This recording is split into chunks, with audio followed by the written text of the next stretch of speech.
in heart and fell in eyes and sorrow of mind. And that don't fit nobody but Negroes, man, over here doing bad, man. Mexicans doing terrible. All right, Latinos doing bad in the hood right with us. All right, and doing bad in their own lands. So bad that they keep sneaking over the border in Arizona and New Mexico trying to get over here because they ain't doing too good in Mexico neither. All right. It says this. Yeah, trembling heart, failing eyes, and sorrow of mind, man.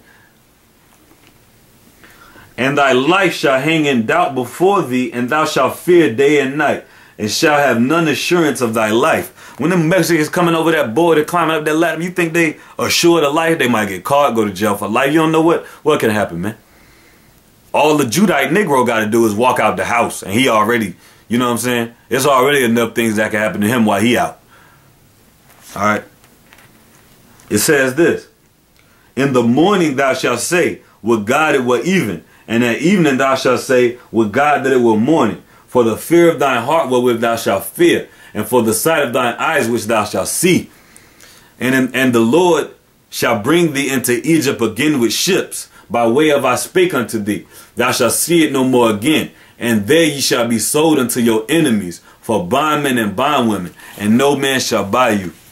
All right, and we know Egypt is over here in the continent that we're on right now, the house of bondage, and buy you is save you, like I read earlier. Now, let's continue on. It says this: a burial in Campeche, Mexico, suggests slaves had been brought there not long after Herman Cortez completed the subjugation of Aztec and Mayan Mexico. The graveyard has been in use from approximately 1550 to the late 17th century. Now, for you 10 tribes, if Herman Cortez was your brother or your people, why didn't he just like move in? You know what I'm saying? And be friends with y'all or something. Because he was not of y'all people, man. All right? He knew he wasn't Mexican. He knew he wasn't from the tribe of Issachar. All right? It says this. The first side of the triangle was the export of goods from Europe to Africa. A number of African kings and merchants took part in the trading of enslaved people from 1440 to about 1833. For each captive, the African rulers would receive a variety of goods from Europe.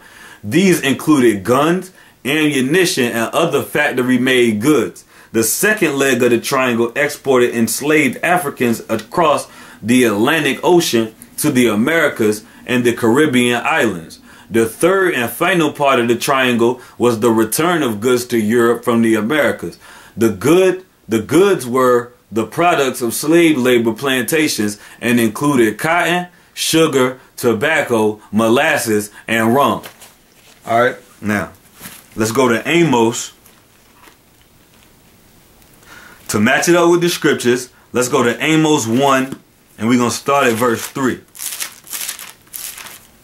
Which says this: For thus saith the Lord, for 3 transgressions of Damascus, and for 4, I will not turn away the punishment thereof, because they have threshed Gilead with the threshing instruments of iron. But I will send a fire into Hazael, which shall devour the palaces of Ben-Hadad. I will break also the bar of Damascus. This is for you Arabs, okay? And cut off the inhabitants from the plain of Avon, and him that holdeth the scepter of the house of Eden. And the people of Syria shall go into captivity unto Kir, saith the Lord. Now, this is talking about another people right here. Thus saith the Lord, for 3 transgressions of Gaza, and for 4, I will not turn away the punishment thereof, because they carried away captive the whole captivity, to deliver them up to Edom. And that Gaza, that's talking about where you Philistines used to dwell, and the Philistines are Africans. And it said they delivered the captivity, they carried away the captivity to deliver them up to Edom. All right, Edom is you white Europeans that came in there. All right, so the spirit of delivering us to the white man was always there. All right. It says, I will cut off the inhabitant from Ashdod, and him that holdeth the scepter of Ascalon. And I will turn my hand against Ekron, and the remnant of the Philistines shall perish, saith the Lord. All right. So that's what you're going to get for delivering us up to Edom, our enemies, man. Who became our enemy.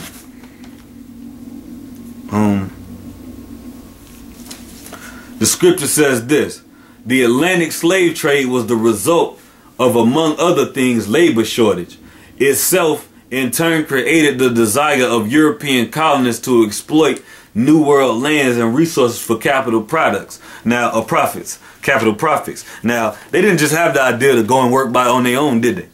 Them European colonists, all right? They could have went out in the field and did all the work by themselves. But they talking about a labor shortage. See what I'm saying? Now, it says this. Native peoples were at first utilized as slave labor by Europeans until a large number died from overwork and old world diseases. I told you they bring diseases, man.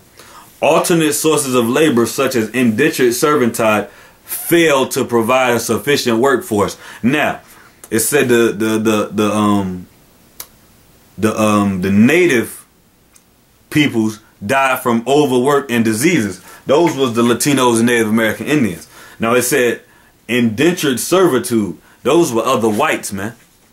But you see that didn't work because it said failed to provide a sufficient workforce. Now let me read this. Many crops could not be sold for profit or grown in Europe. Now, I'm going to show you why it couldn't be grown in Europe. Because Europe is the bottomless pit talked about in the Bible. Because ain't nothing going on there, man. It can't live there. You can't live off that land. That land is low. This is Revelation 11:7.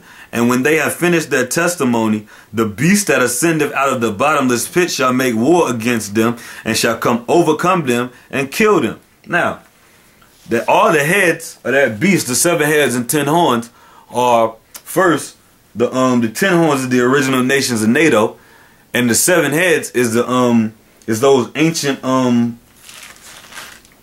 ancient European nations.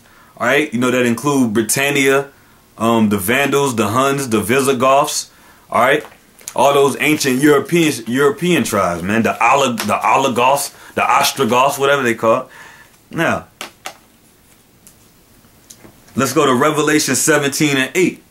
It says this: the beast that thou sawest was and is not, and shall ascend out of the bottomless pit and go into perdition. Now it says it was, because it was ruling when this was written under the Roman Empire. And it is not, because they fell out of power, all right, between the Roman Empire and the British new empire, the one you see over there now.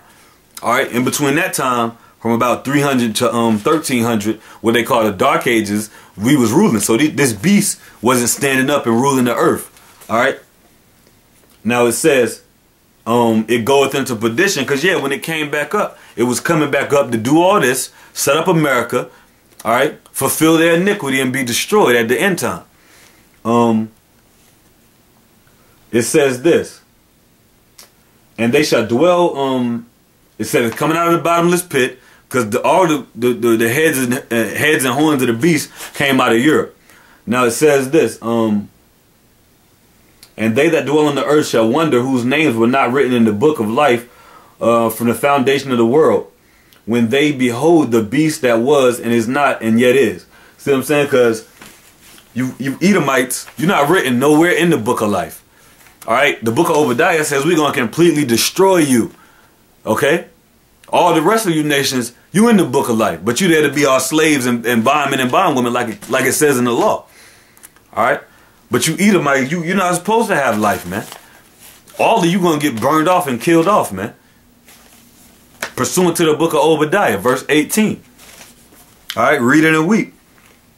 And to prove to you that lands, the pit right there is talking about lands, we're going to go to 2nd Esdras 5:22.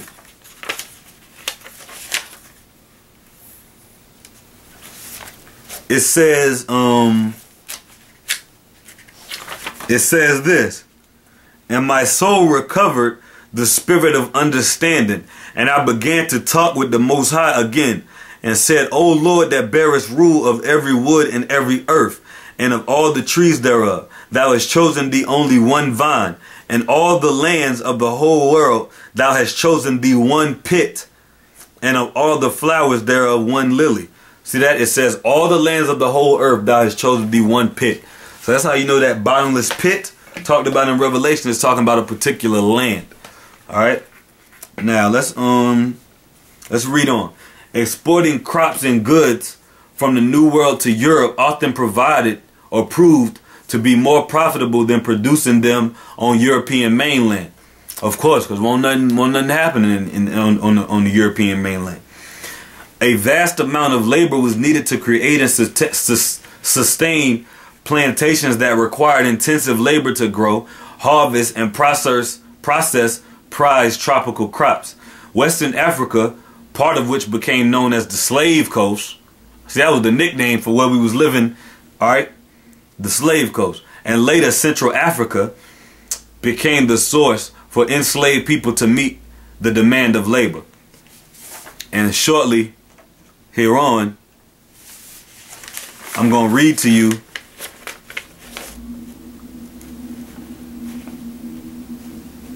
how we was all up in there, man.